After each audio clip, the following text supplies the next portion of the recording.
Welcome to another exciting episode of the Epic Entrepreneurs Podcast. I'm Brad Sugars, the Chairman and CEO of ActionCOACH, and today we're diving into the minds of some incredible business leaders, uncovering their real stories, strategies, and the secrets behind their victories. It's not just about success, it's about the journey, the hurdles, and turning challenges into opportunities. So let's jump right into it.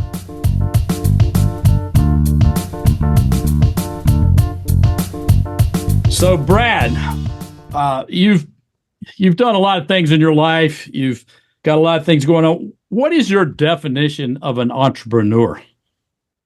I guess the simple way to define an entrepreneur is someone who turns an idea into a profitable organization. That's essentially what we do. I've jokingly said entrepreneurs are the biggest liars in the world because the moment you tell someone what you're going to do, it's not true. Like if I say I'm going to create this company that goes all around the world. In 1993, I wrote a vision of world abundance through business re-education. I said to everyone, I'm going to create the biggest business coaching company in the world. I'm going to put it in 100 countries, and I'm going to have this massive organization doing this. And people looked at me like, you're not going to do that, because I think I was 21 or 22 at the time. And they're like, you can't possibly do that. And so here we sit today, 83 countries, 1,100 partners and offices around the world. So yeah, I got a little ways to go, but 30 years I've been pushing at it, doing it. And that's the thing, that entrepreneurs turn an idea into a profitable organization. We bring together three things, Bill. We bring together an idea, people, and money. That's really what we do. We bring those three things together. Often too many entrepreneurs think they got to use their own money. They don't learn how to raise capital. They don't learn how to employ people, so they do all the work themselves. That's the thing. And they keep thinking they're the only ones that can have a great idea too. I like other people's ideas a lot better. So, you've done it a lot of ways. You've bought businesses, you've sold business, you've started businesses. What do you prefer? I prefer buying a company. Well, let me go through different phases of my life. In the early stage of my life, I preferred buying broken companies and fixing them. So single entities. So, it might be a restaurant or a beauty salon or, all the different types of things that I bought. Second phase of my life was I would buy good companies and scale them. In other words, a company that was great in one location that I could take to hundreds of locations or thousands of locations, or it was great in one country and it should have been in many countries type thing. Now I'm in my 50s. I like investing in people in their 20s. Because then by the time I hit 70, they're on fire type thing. They'll be in that 40s and 50s, hitting their best work in their life and doing amazing things. But I'm investing in young people who have a good idea, who can scale to be a global organization. I don't get involved in anything today that I don't see the ability to write a minimum of $100 billion business plan, preferably $1 billion business plan if we do it right. But $1 billion's easy, Bill. This is the craziest thing. See, Bill Billion. See, that should be your new nickname, Billions. We should make a hat that says Billions. See, there's a whole brand right there. You could create that and turn it into a business. But My thing about $1 billion is it's just X times Y. X meaning the business, and like, remember your guys that we taught them how to create $1 billion. They have a $40 million operation, and we said, okay, how many do you need to do to have $1 billion? And they do the math, and they go, well, we need 250. Like if you have a $10 million operation, you need 100 of them to do $1 billion. If you have a $40 million operation, you need. Does that make sense? It's yeah. How many cities, how many countries? And so literally the other day I was chatting with someone who he's got a $2 million operation. And I said, well, okay, can you push that further? He said, if we really push it, we could get to 4. I said, well, what if you pushed it just a bit more? He said, probably 2.5. I said, great. How many of those, how many cities, how many countries do you need that in to make it $1 billion? And that's an entrepreneur. See, that book over your shoulder there, right? Just lean a little to the side there. Billy, is that Billionaire in Training or is that Instant Cash Flow? I've got instant cash flow up here. I've got billionaire trainings behind here, I think. So, Behind there. Yeah. The whole point of that is learning that you start as a student, you become an employee. From an employee, you're an apprentice business owner. So you start at self-employed. Self-employed is where you do it all yourself. Then you employ people, you become a manager. Then you build a business that works by itself with management running it. That's where it's now an asset. And then you go into investing. And then an entrepreneur is where you get other people to invest their money, their time, their energy into something you create. Like in business, that would be a franchise, or in the stock market, you'd build a company and have them trade, like buy your shares, or you would build a REIT, a real estate investment trust, where people put their money in, or a venture capital fund, or in the real estate business, you'd develop a high rise and sell the apartments, or develop a piece of land and sell off each one. That's sort of an entrepreneur is one who gets others to invest in them. I think we confuse business owner with entrepreneur too often. A business owner owns and runs a business. In fact, most people aren't even business owners. They're business, what would the word be, Bill? Employees. Business employees, yeah. They're employees of their own business. Yeah. So I'm not a business owner. I'm a business employee, is what a lot of people should say. Or a business manager. And eventually you get to business owner, where it works without you. Yeah. So I just got a question here about those 20-somethings that you're investing in. What do you look for? Hard work, loves learning. I think that's sort of the two good values good values as well. Like if I have to write a contract to be your partner, I don't want to be your partner. You know, if I can invest money in you and put some, 1 hour a month of coaching into you, and you learn and you read, and like you'll watch all my videos and read all my books yourself. Like a young partner that I invested in our catering business, he would get on every time I was doing something on social media. He'd be on there watching and listening. Every book, everything I recommend, he would get it and read it, type thing. Like you can't just get my money. You've got to get my wisdom too. So you combine those two things, and we get power. I don't like putting money into anything that I can't add value to. It seems like that's a good mantra for any entrepreneurs out there who are looking for money, is you want more than the money. You want the knowledge, you want the wisdom, you want the years of experience of what you can bring to the table. Yeah. As an investor. I mean, that's just good advice. So that's both ways. What you're looking for and what they're looking for should match. Yeah, and that's sort of what we look for to invest in them. Bill, any business is a good idea. And this is where, unfortunately, a lot of young people think it's the idea that makes it work, and it's not. They think it's the product that makes it work, and it's not. Arguably, Apple built better computers and had better operating system than Microsoft, but it wasn't the computer or the operating system. It was the strategy behind the business that made it successful. And now Apple came back, and Steve Jobs got a better strategy than Microsoft. He said, we're going to be in the music business. He doesn't make any music. He just makes 30 or 40% off of every piece of music. We're going to be in the app business. I don't make any apps. I'm just going to make 30 or 40% off of every single app and every single in-app purchase ever done. I don't make movies. Like, that's where Jobs was a genius. I define leverage as do the work once, get paid forever. And that's the key to success in business and wealth. Do the work one time, get paid long-term or forever. Well, Steve Jobs is smarter than me, or was, prior to his passing, may he rest in peace. He was like, do the work never and get paid forever. Like, he never made a song, never makes a movie, never makes anything, and just keeps getting paid. And people are like, yeah, but he was a genius. He invented iTunes. No, he didn't. Napster was, all iTunes is a legalized version of Napster. Well, he invented the iPod. No, he didn't. MP3 player was invented by Sony. Yep. He invented the smartphone. No, he didn't. He invented the iPad. No, he didn't. I mean, we all had an IBM, what do they, ThinkPad. It's crazy how genius they are, though, at taking something that's already there and twisting it with marketing and with a better strategy and a better thing. But like along came, Spotify was beating up iTunes, beating them up bad. Steve Jobs goes and buys Beats headphones so that he can get a contract to rent music, the same as Spotify did. Just phenomenally intelligent decision making from an entrepreneurial thinking out there. Yeah, along the way. Let me switch gears here a little bit. And EPIC is an acronym, so I want to get your thoughts on the acronym. So the E is education.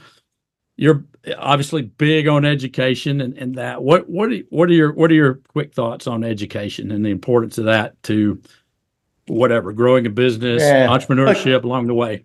One of my earliest and greatest mentors, Jim Rohn, at the end of his first seminar I ever went to, he gave me three things, and they really defined my theory on education. He said, never wish your life were easier, wish you were better.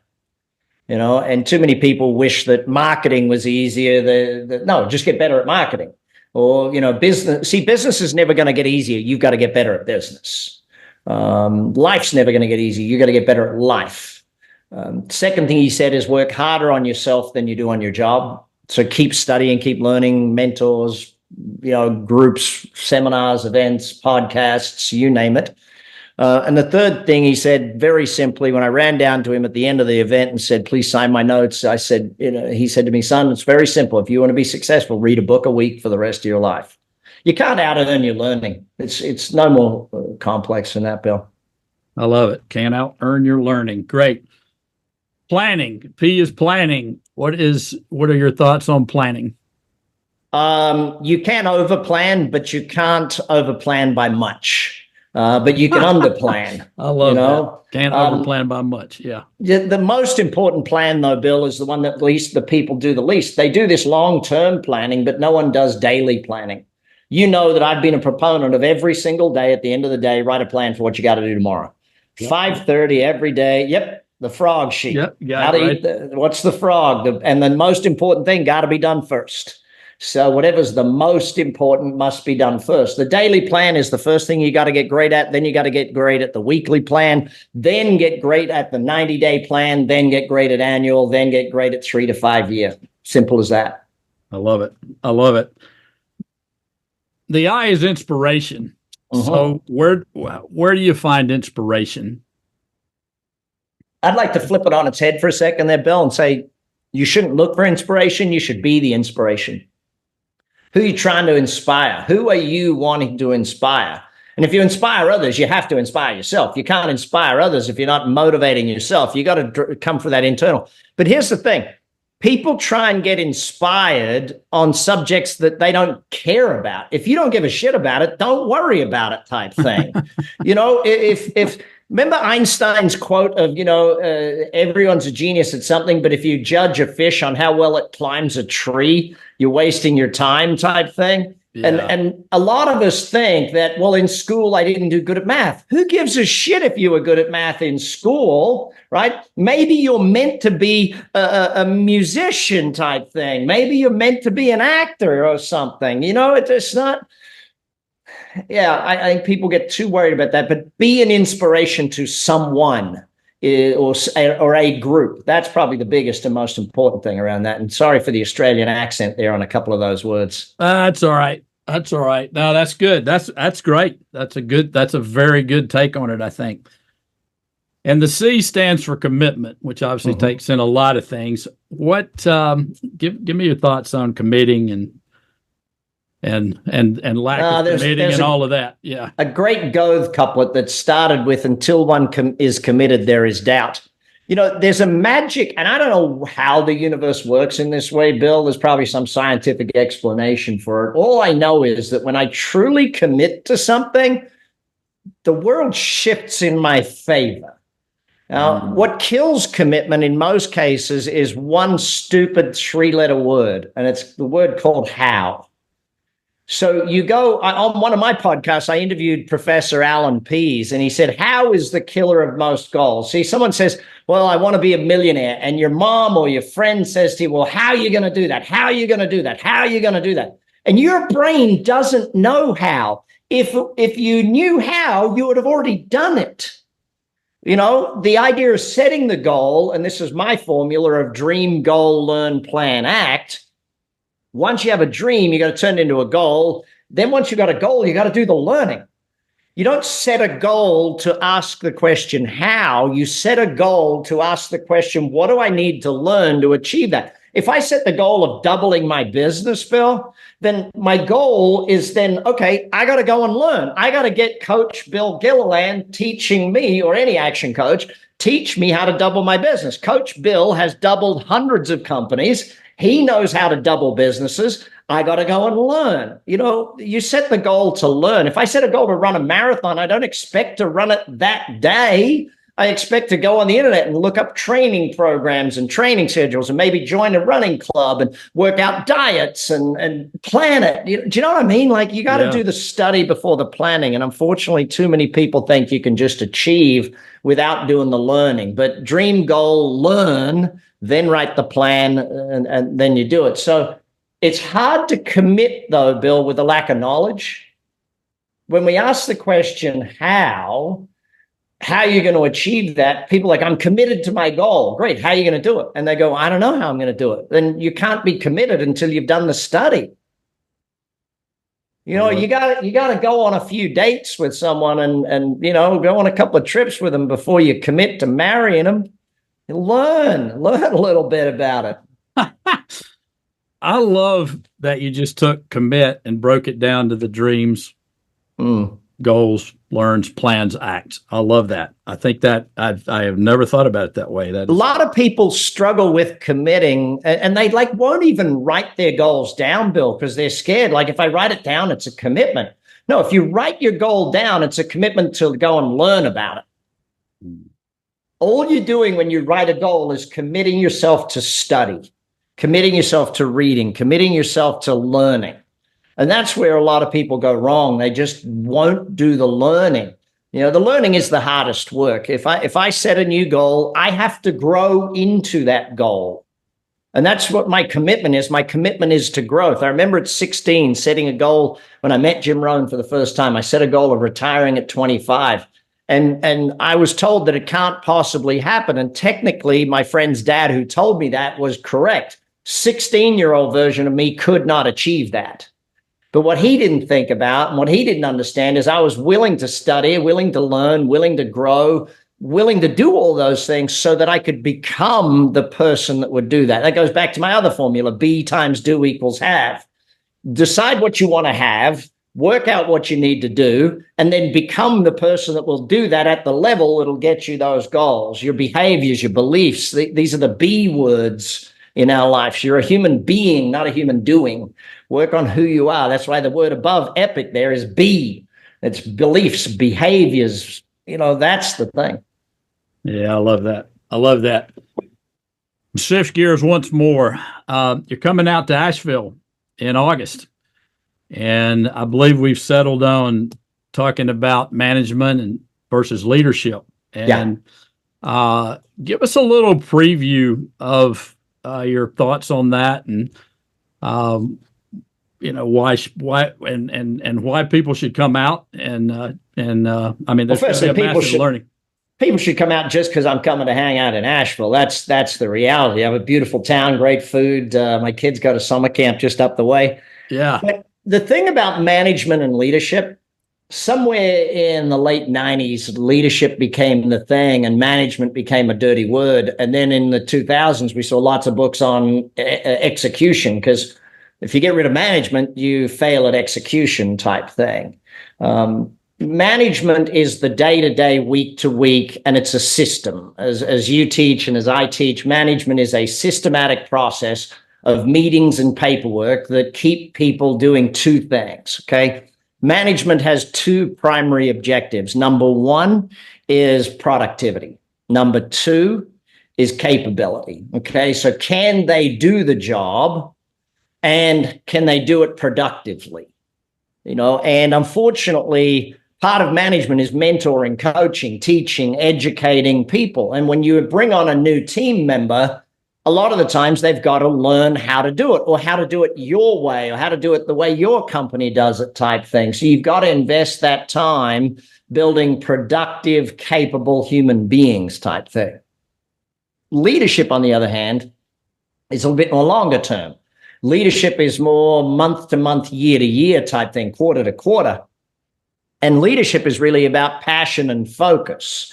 So if you break it down and say, okay, do I need productive, capable people? Yes. So I got to get good at management. Do I need passionate, focused people? Yes. So I got to get good at leadership. And if you're good at both, you build an amazing organization. If you're only good at management, you've got a lot of people doing great work, but with no passion, no heart, no massive goals, nowhere to go. If you're only good at leadership, you've got passionate, focused people, but they're incompetent and things get messed up all the time. So you're always putting out fires. So it's a balance of the two things that we're looking to help people understand how to do that every single day. And that's again why at Action Coach, Bill, we have a 12-week training program for managers, because it's not something you learn in a day. It's a practice, it's a habit, it's a system that you install in a company type thing. Leadership, our 12-week leadership training is the same. It's a systemic methodology of focus and passion. How do you get that happening day to day? Not just by being charismatic or not just by, it's people see leadership as, well, they're a good speaker and stuff. No. There is systemic methodologies to achieve both things. Like I'll give you one simple leadership one. If you're not congratulating at least 2 people a day in your organization, then leadership just isn't happening in your organization. If they hear from you more often when they do something wrong than when they do something right, then leadership just isn't happening in your organization. Leadership has to boil down to practicalities, things you can do, not just a way of being. And that's where the formula B do have. If you want to have leadership in an organization, you got to be a great leader and do the acts of leadership. You can't just be a great leader. You still got to do leadership acts. And I think that's an important aspect of it. Yeah. Well, thanks for that. I think that's brilliant. I can't wait to hear the rest of that. A couple of quick questions. You've got some great advice early on and started down a path of personal development. But what is something that you wish someone had told you then that they didn't? Go faster. Go faster. Fail fast, fail forward, fail more often. And the other thing was, Bill, raise capital earlier. I really wished I'd learned to raise capital earlier in my career instead of bootstrapping it. I wore it as a badge of honor that I worked 16-hour days, 6 and 7 days a week. I would brag that I slept in my office type thing. And that was just, you hear all these people say stupid things like hustle and grind. And like hustle and grind's the new stupid. If only I knew back then, Bill, that me working that much was covering up the problems with my business model, covering up the problems with the way I did things. If I'd learned to raise capital, I could have employed great people to do that stuff. I had a great business idea. I just didn't have the capital to put the people to work and the marketing to work to scale it fast. I think that's probably a big aspect of what I wished I'd done earlier. I love that.